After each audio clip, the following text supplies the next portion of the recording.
The following is an original production of HCC TV, Howard Community College Television.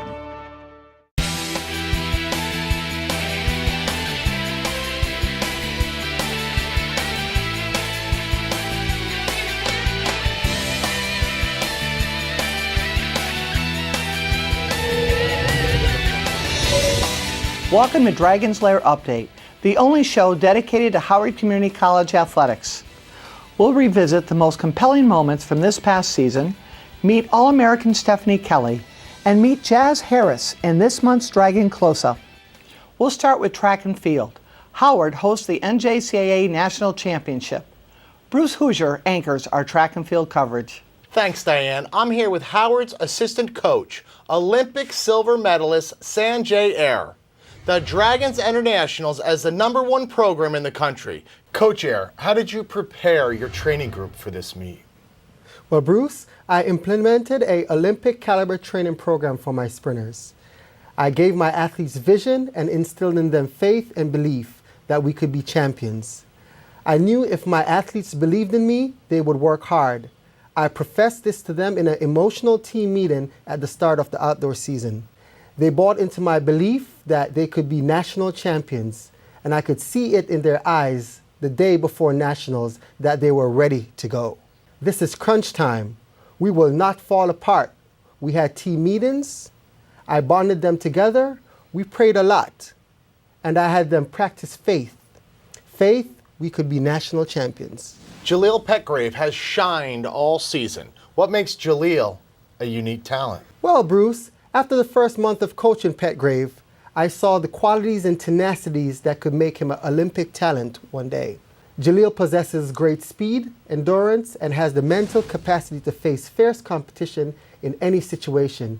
I told Jaleel we are going after Project 4 gold medals. 19 schools are set to descend on Howard Community College for the NJCAA National Championship.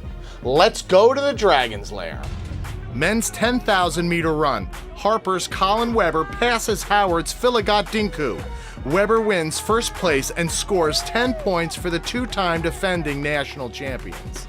Decathlon 400 meter dash. Howard's Jonathan Forney takes the lead.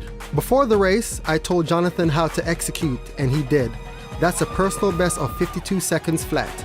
Here's the 4x800 meter relay. Harper ran a great strategic race using their workhorse, Troy Cunningham, on the first leg. Harper has a big lead heading into the third leg. You are about to see the determination of Andrew Scrappy Parlett. This is a young man who fights to the finish. Andrew Parlett, willing to go to war and bring Howard back into the race. Edgar Props is now in striking position to capture silver. Harper wins the event, but Edgar Props finishes strong and the Dragons get 8 points. Hammer throw. Peter Collins PRs at National with a 48.4 meter performance. Teammate Chris Nash finishes in second place. Chris and Peter scored 14 points there. Those two guys were great additions to the team. Day 2, Jonathan Forney captures silver in the decathlon. Jonathan is all about the team, not about himself. He's the type of athlete who would put his body on the line all the time. So how'd you feel coming into the day 2 of the decathlon? Day 2, honestly, I had a really good first day. I had 3 PRs. I felt good, but coming in day 2, I felt better than I thought I should have. I could, still move, but then once I started hitting the events, I could tell I was pretty mentally worn out. I was having a little trouble with the focus and everything. So how were you able to focus and pull in second place? I kept thinking about the big goal. We're trying to win this as a team, first team to ever do it. And, we need as many points as possible. So I dug down deep and I found what I needed to. Here's the triple jump. Darius Bell produces a 14.55 meter effort, earning silver and 8 points for Howard. The gold goes to Danny Holland of Suffolk. Men's high jump, Darius Bell won gold. Now he's attempting a national record. Darius Bell clears 2.1 meters. His name is Mr. Do-It-All.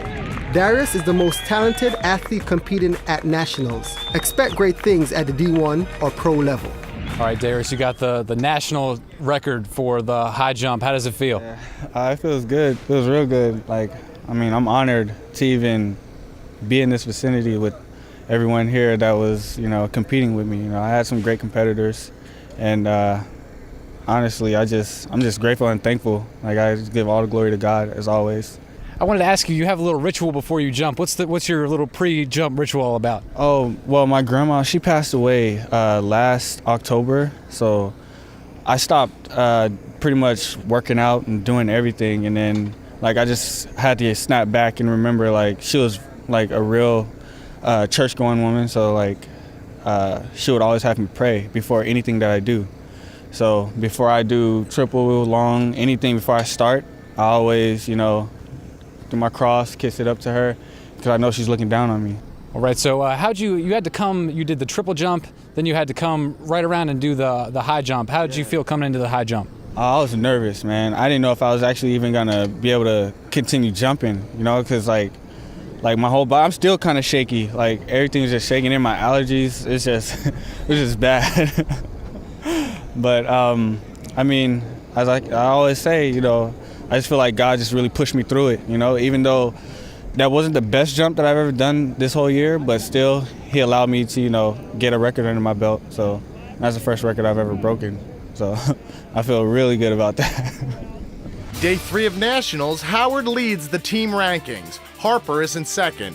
Men's shot put, Chris Nash scores another 5 points for the Dragons. Brian Edwards of Alfred State throws 13.95 meters and finishes in third place. Nassau's Andre Hunter managed 14.29, enough to earn silver. Robert Howard puts it 14.84 meters and scores 10 points for Alfred State. They're now in third place. Here's the 100-meter dash. Howard's James Lang is in lane 4. Great technique in the first 60 meters from James Lang. He's running a close race with Wendell Williams from Herkimer in lane 5. Williams pulls away in the last 10 meters and wins it. 800-meter run, Edgar Probst scores 10 points for Howard. Edgar has enormous talent. He ran a tactically efficient race, won 55 seconds flat, and came out victorious. 200-meter dash, Jaleel Petgrave and James Lang in maroon are looking to score for Howard.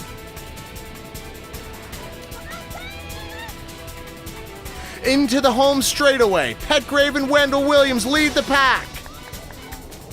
Jaleel showed great speed endurance after 150 meters to capture the gold medal. Petgrave wins it for Howard. Here's the men's 5,000-meter run. Philigat Dinku passes Colin Weber and Nick Modlin of Harper. Phil Legat ran a tactically good race. The strategy is to approach this as a team run. Phil Legat and Andrew had to fend off the Harper runners throughout the entire race. Philigat Dinku claims the gold medal and wins 10 points for the Dragons. With 3 events to go, Howard extends their lead in the race for the national championship. This is the race for third place. Andrew Parlett and Nick Modlin go head-to-head. Once again, you see the determination of Andrew Scrappy Parlett. Scrappy fights to the finish and overtakes Modlin, passing him on the line. Action from the 4x400-meter relay. Coach Air, what was your strategy? I wanted my second best 400-meter runner to lead off. I knew Edgar would run a strong tactical race and get us out of traffic. Second leg, Javon Robeson had to have great speed and detach from the rest of the runners. Harper's in the lead. Prince George's second. Howard's in third. Kester Chase of Kingsborough flies by everyone. Roberson hands it off to Darius Bell. On the third leg, you need a punisher, an athlete that likes to chase, runs with heart. Darius Bell fits these characteristics perfectly. He was the only man suited for this leg. I wanted Darius to keep it close so Petgrave could do a cleanup job on the anchor leg. Bell moves Howard into second place heading into the anchor leg. Bell gives it to Petgrave. Fourth leg, you want a steady, composed athlete. Before the guys went out, I told them we were going after the national record. I knew that we might be behind on the anchor leg, so that's why I placed Jaleel Petgrave there. I knew that if any runner had a lead on him, he would have caught them. Project 4 gold medals has been accomplished.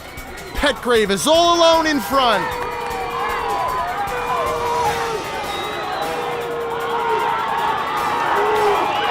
Petgrave wins it for Howard. The Dragons are national champions.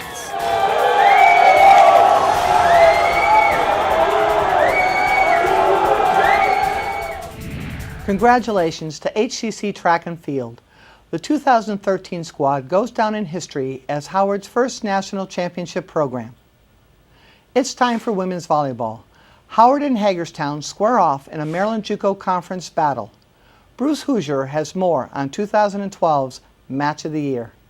The Dragons enter the match with a perfect 18-0 record. Stephanie Kelly is the quarterback of Howard's offense. The setter out of Forest Park High School leads the conference in assists and looks to lead the Dragons to their first win over Hagerstown since 2006.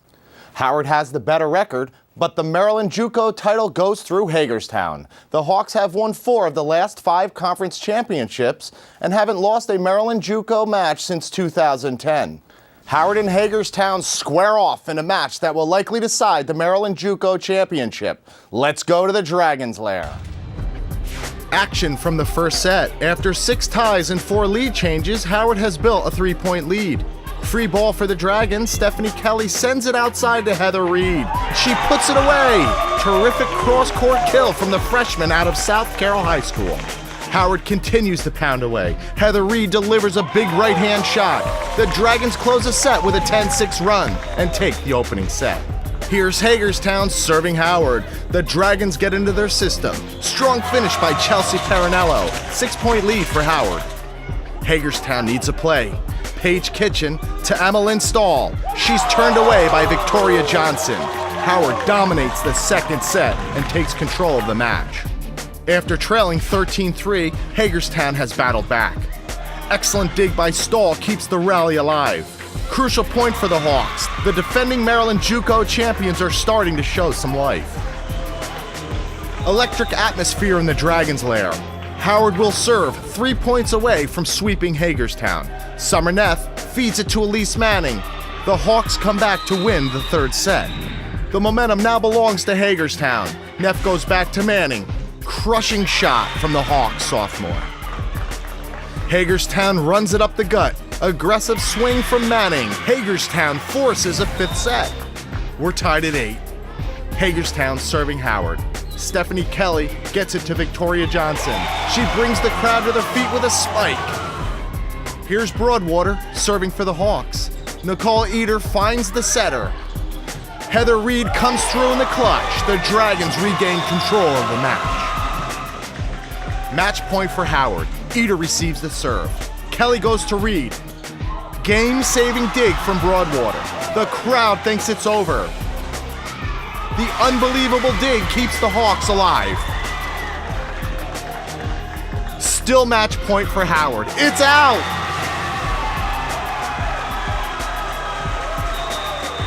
The Dragons hold off Hagerstown and earn a season-defining victory.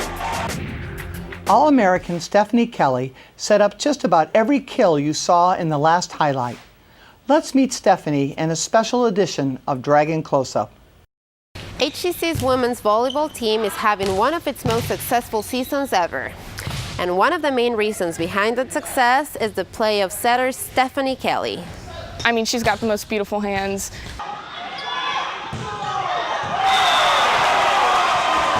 That's a beautiful, beautiful hands right there. The ball is just gonna come out right every time. It's a term, you have beautiful hands. And it's weird, most people are like, you have beautiful hands, but it's just always gonna come out pretty. And pretty is how you can describe Stephanie's play at one of the most important positions on the team. When you talk about other sports, you got your point guard, you got your shortstop, you got your quarterback on the team, and that's how important the setter is to a volleyball team. You can have good passers, good hitters, but if you don't have a good setter that can get you the ball or be able to set you up so the hitter can get a kill, it doesn't work. I think it's the hardest position because you're always touching the ball. I mean, like, I might not touch the ball, but she's touching the ball every single play. I like being in control. I like being able to set the play up and then the hitter just gets a kill. Like no matter, the whole crowd screams for the hitter putting the ball down or slamming someone in the face, but like knowing that you set it up, it was like, that was awesome. The setter is also looked at as a team leader and an extension of the coaching staff. Two roles Stephanie fills very well. Whenever we have timeouts, I pull her aside, and her and I will talk about what's going on, what she sees on the other side of the court as far as defense. She motivates the team out there. She communicates with them, tells them what to do. She talks to them. She's constantly talking to them. The fact that I grew up playing every position, I feel like I mentally know the court better sometimes, so that it helps me progress a little more and be able to set the ball to the right hitter, know who's hot, know where the defense and the block is on the other side of the net. So that really just gives my hitters a better opportunity. She's really good at communicating. If your setter doesn't communicate, you can have a lot of difficulties, but her communication skills with us, we connect very well. She's very confident in herself, and she's confident in us, so I think that helps a lot. But Stephanie's skills almost didn't make it to this year's team. It was a last-minute change of heart that brought her to the Dragons. I talked to her back in April when I saw her at a tournament, her and her mom, and I gave her my card. She was looking at another school, and things didn't work out at that school after 3 days, and I got a call that she wanted to come to Howard, and couldn't have made me happier. I said, you're more than welcome to come on the team. Your leadership skills, her vision that she has to be able to see things that occur on the other side of the court, her reading it's priceless when it comes to the rest of the team. And Stephanie tries to transfer her vision to everyone, even the refs. If something happens out there on the court, she's quick to pick up on that. I don't have to say much to her. She's over there talking with the ref and explaining to the ref, and there's been several times this year where she has had the ref say, okay, redo, let's go. There was one game I literally was calling like all the shots for the ref. Like I would call like back row, and he would call back row. Double, he would call double. He gives me the ugly eye, but sometimes sitting next on the bench, I'll be like, you need to cut that out because you're going to get kicked out if you don't shut your mouth. Stephanie's work on the court has helped the team work more as a cohesive unit. And that's what the Dragons are striving for. Our philosophy this year is that the key to success is the rest of the team. a lot of us didn't know each other and some of us did, so it was like clicky. And then eventually when we all got on the floor and like stuff just started rolling out right and we were putting balls down, we were like, wow, this is actually working out and it's good. And we have a lot of team chemistry. It's great because we all love each other. Positive attitude, so that also helped me, become comfortable. And we all get along and we hang out outside of volleyball. And we just all have the exact same passion to be out on the court. For Dragons Lair Update, I am Cris Oviedo. Howard finished the conference schedule undefeated and won the Maryland JUCO title. Let's go back to Saturday, October 27th for the Women's Volleyball District Tournament. Bruce Hoosier has more on the Dragons' historic postseason run. After losing to the Dragons, Lorraine knocked out Montgomery College to set up a rematch in the final. The Dragons are one win away from the first district championship in program history. If Lorraine wins, they'll need to beat Howard a second time to win the district. With a berth at Nationals on the line, Howard and Lorraine take center stage. Let's go to the highlights. Action from the first set. Katarina Kovac pushes it outside to Teresa Trucco. Strong finish from the Commodore sophomore. Free ball for Lorraine. Hannah Pinky gets it to the center. Kovac finds the hot hand. Trucco powers it through for kill number 5. Lorraine ends the set with a 4-point run. Kelly passes outside to Eder. Lorraine absorbs the attack. There's a joust at the net. Here's Trucco. Reed gets the ball. Kelly likes what she sees on the right side. Ponch finds the seam, and Howard takes a 2-point lead. Set point for the Dragons. Howard gets into their system. Stephanie Kelly outside of Nicole Eder. Howard wins the second set and ties the match. Johnson breaks up the attack. Kelly sends it outside to Reed. Heather Reed nails it through to give Howard a 5-point lead. Dingy sets up Trucco for the tip. A 6-2 run brings Lorraine back into the match. Free ball for the Commodores. Trucco gets it to the setter, right back to Trucco. Lorraine outscores Howard 10-3 down the stretch to steal the third set. Fourth set, Lorraine serving Howard. Kelly has 2 hitters to choose from. Heather Reed hits the gap. Set point for the Dragons. Kelly goes back to Reed. Pinky is there defensively. Kovac outside to Trucco. Teresa Trucco extends the set for Lorraine. The Commodores need 2 points to win the match. Ponch gets a hand on it. Stephanie Kelly puts it away on the second contact. Crucial play for the Dragons setter. Set point for Howard. Lorraine can't control the serve. The Dragons force a fifth set. This is the race to 15. Here's Lorraine serving Howard. Heather Reed goes cross-court for the kill. Howard storms out to an 8-2 lead. Trucco denied by Elise Poncione. Howard now leads by 7 in the deciding set. Kelly delivers another perfect set. Johnson pounds it through the block. Championship point for Howard. Stephanie Kelly sees the block. Ponch is open. The Dragons bring home the district title. Howard is going to the Nationals for the first time in program history. The Dragons' incredible playoff run came to an end in the national quarterfinal. Howard went 1-1 in the consolation bracket and finished in 6th place. Now it's time for men's basketball. Coach Smelkinson loves the toughness that Baltimore players bring to his team, and no one illustrates that style more than Jaz Harris. As you're about to see, he is someone who won't back down. Let's meet Jaz in another installment of Dragon Close-Up. He don't back down from a challenge. He's not the biggest basketball player, but he won't back down from anybody. He plays with a chip on his shoulder. He always wants to prove that he's one of the best players on the court. Jaz Harris is in his first year with the men's basketball team, but he's quickly become a team leader on and off the court. I've been playing for probably since 7th grade. Started off with football. High school, I played basketball too, but I took football more serious. And then I guess I realized that I wasn't probably gonna get big enough for football. So to play basketball, it don't matter what size you are. It's been a long journey from Patterson High School in Baltimore to HCC. Jaz graduated in 2010. He had previously contacted us before I got here and tried to get in here a few years back, and it just didn't work out. So then, he gave it another shot and was really persistent with it. Worked out all summer, worked hard, so tryouts, I was just determined to make the team, no matter what it took. Once he made the team, Jaz soon gained a reputation as someone who can shoot. He's a natural scorer, so he can score in a variety of ways. He can finish at the rim, he's athletic, and he has the ability to shoot it off the dribble, or he can, somebody else can create and pass it to him, and he has the ability to catch and knock down shots. So I bring scoring coming off the bench, and I think that's a good key because you just can't have all 5 guys, starting 5 guys scoring. You need people to come off the bench, and I think I bring that coming off the bench. Jaz averages about 10 points a game, but his main contribution could be his toughness. His toughness really rubs off on the teammates because they see him going to the basket strong, not backing down from anybody, and then they do it themselves. He brings a lot of aggressive nature.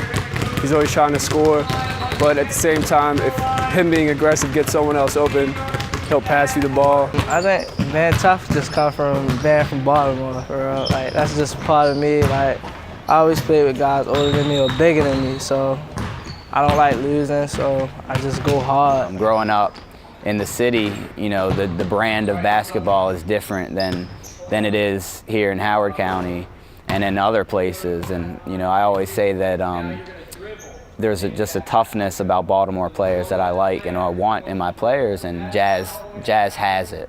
When we go up against a team, it's almost as if we're the bullies, and we're not going to back down from anybody. And we want teams to shy away from us. But there are other reasons why Jaz's teammates like him. The leader, motivator, scorer.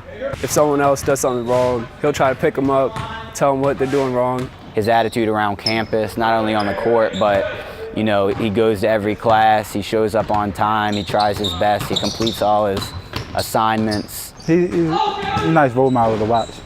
You deal with a lot of situations in life, so breaking down is not going to get you nowhere. Being tough and going through it is going to get you a lot of places. Jaz is hoping one of those places is a 4-year school, and he's hoping his time at HCC will help him earn a scholarship. For Dragons Lair Update, I am Cris Oviedo. Now it's time for men's basketball. Coach Smelkinson's Dragons take on College of Southern Maryland in the Region 20 Championship. Let's go back to Bruce Hoosier. Next, the highest remaining seed takes on the district's most dangerous challenger. Howard and College of Southern Maryland battle it out for the title. CSM is riding high after scoring the upset over Chesapeake. Bruce, College of Southern Maryland is a scrappy team. This is their third game in 3 days. Our game plan will be to pressure them. We don't want them to preserve any energy. It's time to settle it on the court.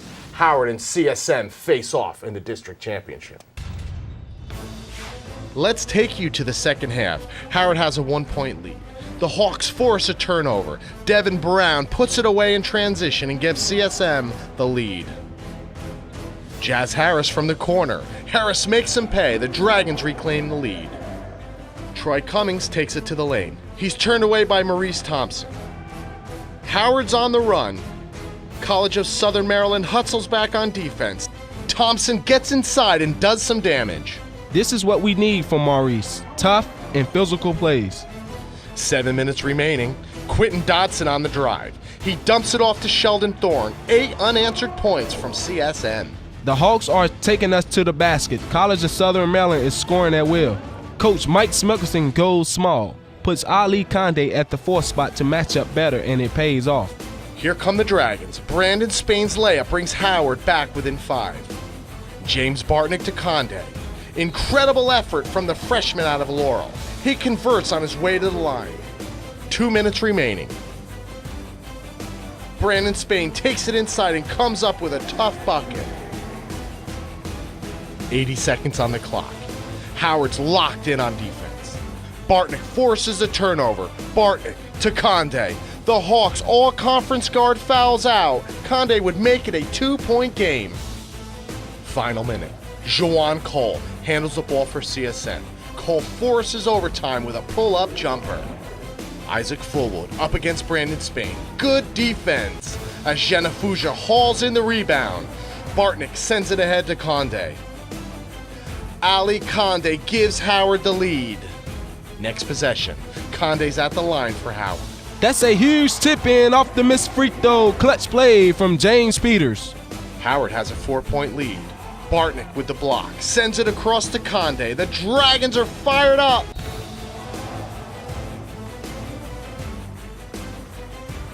Here's Conde at the line. He grabs his own rebound and delivers a backbreaker. Ali Conde has scored 6 points in overtime. CSM needs a play. Troy Cummings for 3. The Hawks are back within striking distance. 2 minutes remaining in overtime. Bartnick to Spain. Howard's lead is back to 6. Beautiful cut by Brandon Spain. 10 seconds to play. Spain slips through 2 defenders. Conde with a big-time tip-in. 6 seconds. Peters inbounds to Bartnick. James Bartnick converts both free throws to give Howard a 5-point lead. The Dragons are going to nationals!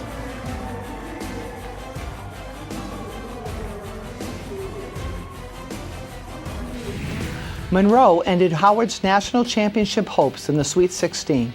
The Dragons went 1-1 in the consolation bracket and nearly upset Lewisburg in their final game. It's been an unforgettable year. Fall sports return to the Dragons Lair in September.